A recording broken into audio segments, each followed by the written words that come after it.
This comment, even if Robyn meant it as a lighthearted coming of age joke, she has such a deep history of talking out of both sides of her mouth. It's tarnished any effort she's made. And I think it's a great point because what it shows is that Robyn's issue is not one event. It is not one thing she did or one thing she said. It's the history over the whole show. And I think that's why many people, at least in the beginning, didn't catch on to what Robyn was doing. Now, I know you're a smart viewer. You probably clocked her instantly. I didn't like her from the very beginning, but many people, much kinder people than me, gave her the benefit of the doubt for a long period of time and looked at them individually. The same way Cody did, where Cody's like, I don't get why it's a big deal that I got to pick out her dress. It's my wedding too.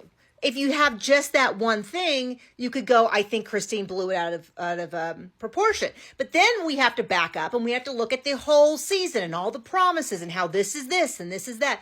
And it's the same thing with the instance we're referring to specifically was a snide remark she made about Maddie. Now, if that had been the only time in the entire show she had made that comment, you could easily say, oh, it's a lighthearted joke. But it wasn't the first time. There's a long history of Maddie poking at her and Robyn flipping out in response. But there was something else that happened in the same episode from season 11 that underscores this same idea of you have to look at the whole history. And one of the things that I've noticed is how often Robyn is the only mother who is not present at some event. And she always has a really good reason. For instance, when they went to Alaska, she didn't go on the hike because she was tired and pregnant, even though she went to the gold mining expedition before that, where she talked about, I love gold, which was hilarious. And yes, that's my Austin Powers gold voice. I like gold.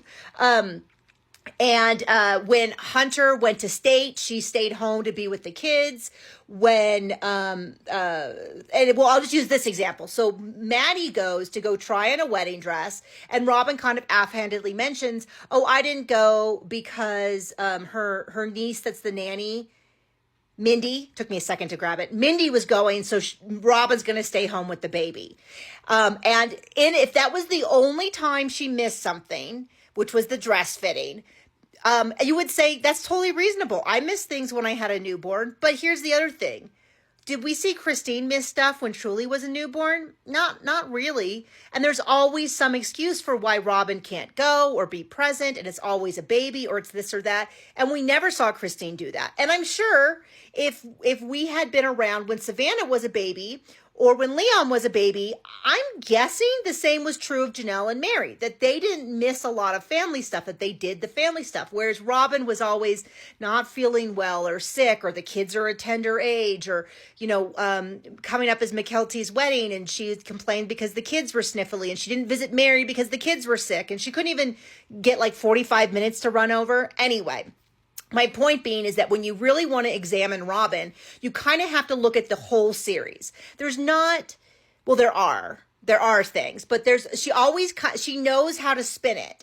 And if she was a less bad person, she could probably spin her way out of it. But the problem is there's just too many things and it's all filmed and all that. But you'll see. So a lot of people started watching the show and heard how awful Robyn was after the family broke up.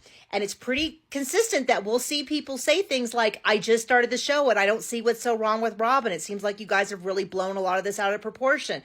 She had a really legitimate reason for A, B, or C. And sometimes you have to look at the whole sum total of everything that's happening. And you can't just say, here's one thing. Sometimes the red flags are a bunch of pink flags that are all on top of each other until they're blaring red. And I think that's what we see here.